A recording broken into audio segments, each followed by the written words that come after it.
Is a Misyar marriage permissible?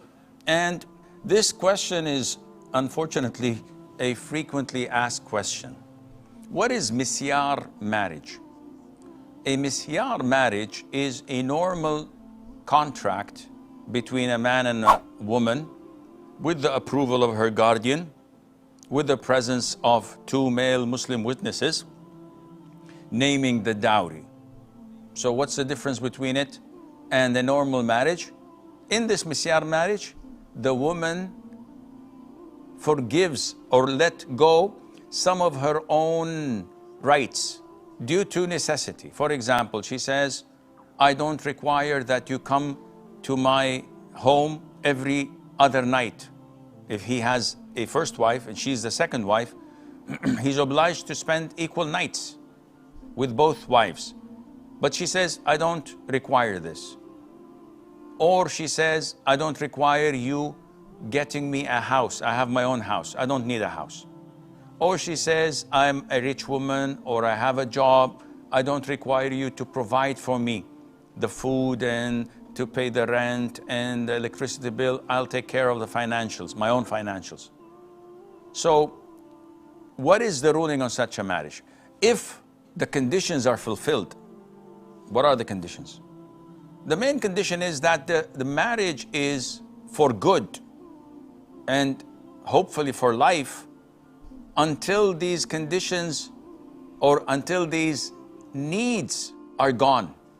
So the woman says, for example, I have old parents, I have to take care of them. There's no one else to take care of them, and I can't spend a whole day with you in a house and leave them alone.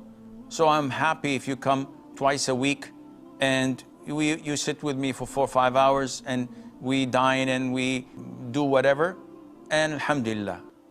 And the man says, I have a wife and children and I have needs, but I can't financially support a woman in a separate house.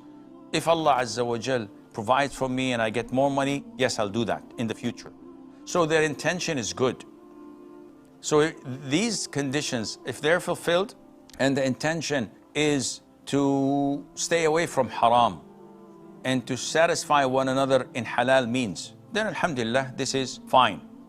But if it is misused and abused, as so many men unfortunately do, so instead of taking a girlfriend, he takes a wife in Misyar for a couple of months, and then he divorces her and goes to someone else. This is haram. I've heard of some, I wouldn't call them friends, but acquaintance, people I know, unfortunately, and some of them might be people of knowledge, who would go to a poor country and get married to a young girl, buy her a house, a car, and stay there for summer. And they call this Misyaf marriage, not Misyar, because it's in the summer. Her family knows that this guy is there for the summer only. And after 2 or 3 months, he divorces her, leaves the house and the car. And he says, Sheikh, it's a win-win. The family is happy, the girl is happy, and no one is to be blamed. And if you look at the contract, it's not timed. So no one dares to say that, okay, I'm gonna marry you for 2 months and then I'm divorcing you. No, this is totally haram. This is mut'ah marriage. A timed marriage is haram and it's invalid. But they know, he knows, that this is why he's there. He's been married like 19 times. And he does this and he benefits the family and he says it's okay. Logically it's okay, but it's not okay.